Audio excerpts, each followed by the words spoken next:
Hey guys, my name is Calvin, and 13 weeks ago I bought this abandoned duplex and I'm on a mission to rebuild it into a fourplex.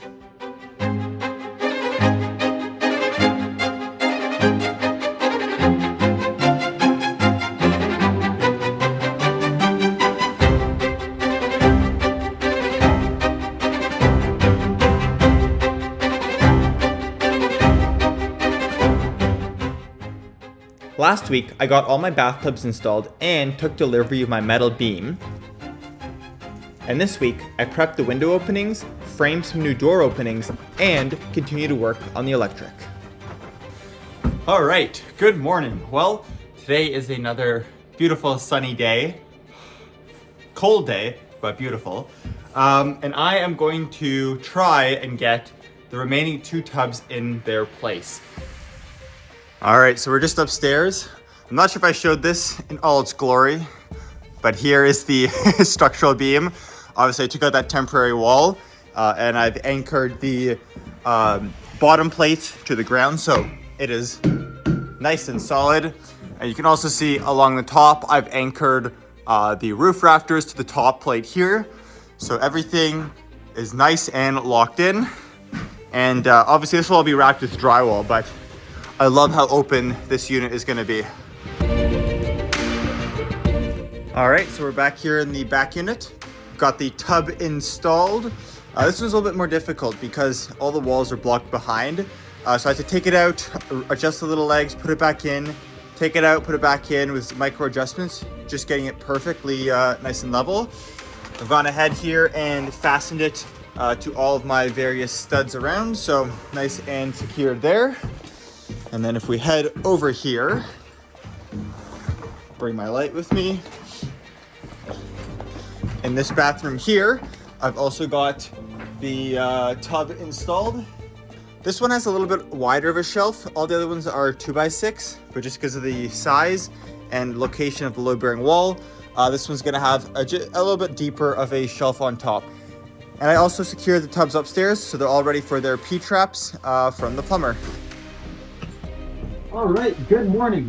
All right, well, it's a little muffled here with the mask, so I'll do a voiceover. So what I'm doing today is cutting back how far the window frame sticks into the house. The reason why the old frame sticks so far into the building is because the walls were thick with the lath and plaster walls. And as you can see here, I'm gonna be putting a layer of the green Sonopan, that's the soundproofing layer, and then a layer of drywall on top of that. And I want to cut that window frame back behind the drywall so that it doesn't stick out past my finish surface.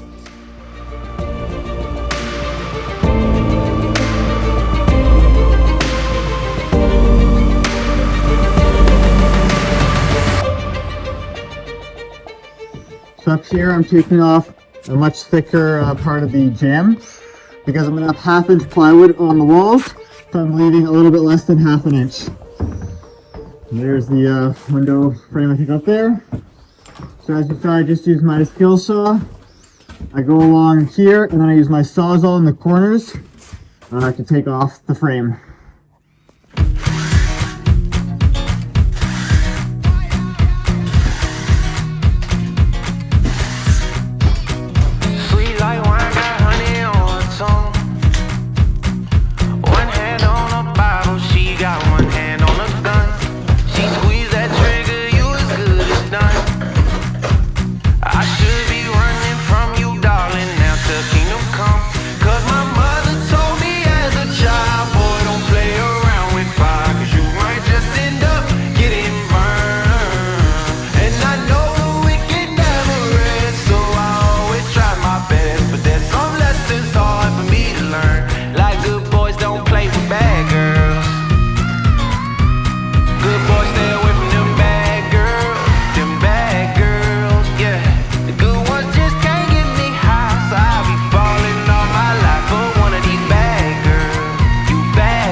Just gonna do me worse. So if they all no good, I'll just be bad with you.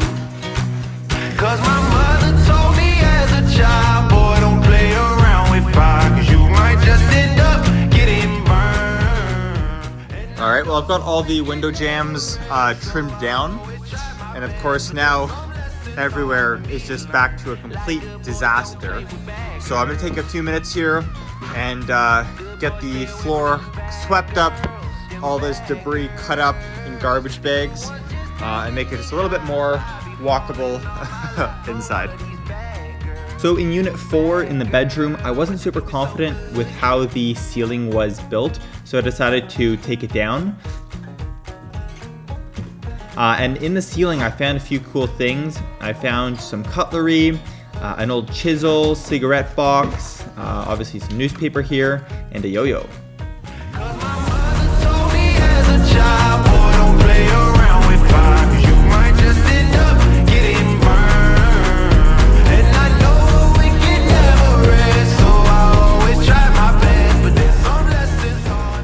All right. Well, this unit's all cleaned up.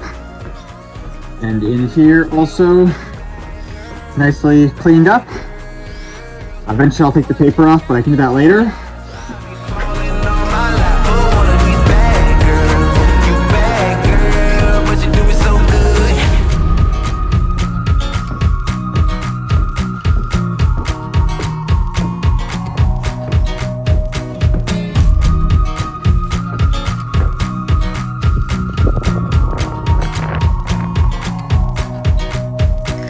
Alright, I'm just working on the threshold here, shaving down that old 2x4 so I can put a new one on top.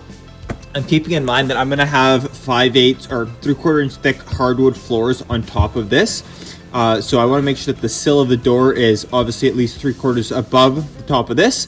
So basically I'm just going to put a 2x8 flat right on top of here, and then obviously make sure it has a slight level down that way. So working on that one, I've already done this one here. This one was missing its 2x4 underneath, so I put that piece, leveled it out. And once I put in my door sill here, just like that, it's nice and in, and, oops, let me actually get it leveled. So once my door is in like that, it has a nice slope, leaning out right there. And I'm gonna put some blueskin tape over top of this, screw it down, and I have some foam for underneath of this just to seal up and so there's no air drafts underneath. All right, so there we go, filled with foam. All right, so I've got my threshold in, got a nice slope facing out. So now I'm gonna cut the jack studs. This was an original doorway, which is 36 inches rough opening.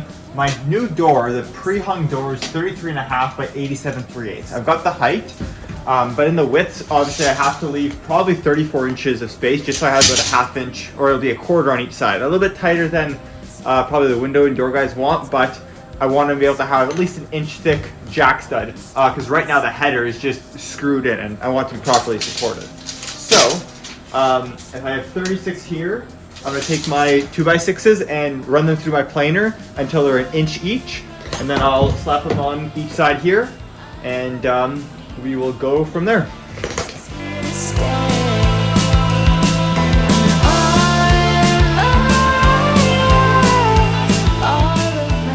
Alright, so there we go, the doorway, and this is all ready for when the windows and doors come, which will hopefully be the next couple of weeks. Good morning. Well, today I am working on electric. It's a beautiful sunny day outside and nice and bright in the house, so it's really fun working when it's sunny. So yeah, I'm gonna keep running electric wires here and try to stay warm because it's also, I don't know if you can see my breath, but a little bit cold today.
wires connecting the three-way switches. I've power feeding that switch there. So the power will go from there to this outlet. And then from here, I've got two normal wires going up. One goes to the living room lights and one goes to the kitchen and kind of like island area. So both these switches, you'll be able to turn off and on the kitchen and off and on the living space.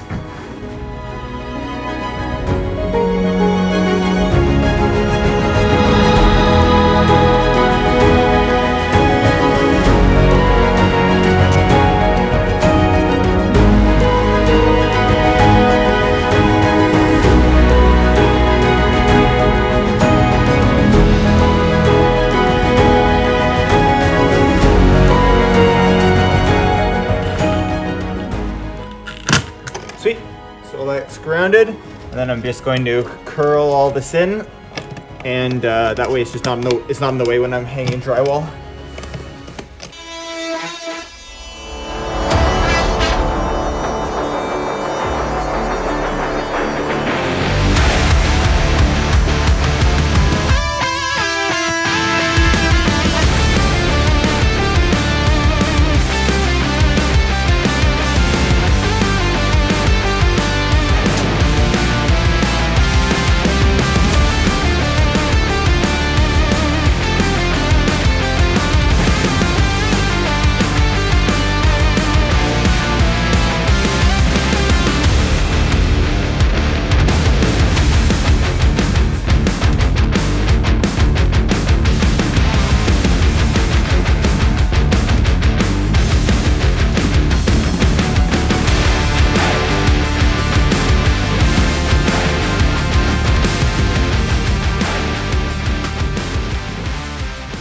Well, it's currently 9:30 at night. I didn't actually realize what time it was. I was in a really good groove. But I've got a good amount done on this back unit. I still have the outlet circuit to do, which will be a little bit difficult because I have to fish wires through the walls to all the different outlets throughout this unit. And then I also have the fridge outlet to wire in, which is also in the wall. And then finally I have the light switch circuit and smoke alarm. So I'll tackle that tomorrow. All right, so I'm just in my back unit here, doing a little bit of remodeling. So one thing I just did is I bumped these out a little bit further from this wall. And this is where the stacked washer dryer is going. And because I want a recessed vent so that the dryer can fit further into the space, I have to make space for that recessed dryer vent box. So I'm going to move this stud over here and then another stud at 12 inches so I can have my recessed dryer box in that cavity. And then for my washer dryer, see there's the plumbing. We're going to have my plumbing box for the washer dryer right here. And that way my washer dryer will be able to squish nice tight up in there. And my vent for my dryer is going to go up, and then it's going to go across. And keep in mind, all my bathrooms are going to have a drop ceiling by about 10 inches. And that way I can just continue my fire rated detail across underneath the floor joists. And then I can just run all my ducting and venting for the fan and obviously for my washer dryer. And then just put another 1/2 inch moisture resistant drywall layer underneath. All right, so I have furred out this wall here by another 1.5 inches just to accommodate the plumbing. And then I've also started to fur out this party wall here an additional 1.5 inches. And the reason is because I'm going to be running my ductwork inside the wall cavity, and the 2x4 is not enough space. So eventually, like I said, I'll have a stud here with my dryer duct going up. But I'm going to wait until I get the actual recessed dryer box. And that'll determine where I put my stud. Good afternoon and welcome back to the build. Today I'm doing kind of some miscellaneous stuff. Just getting the plumber boxes installed for my plumber so that he can run the drainage pipes for that.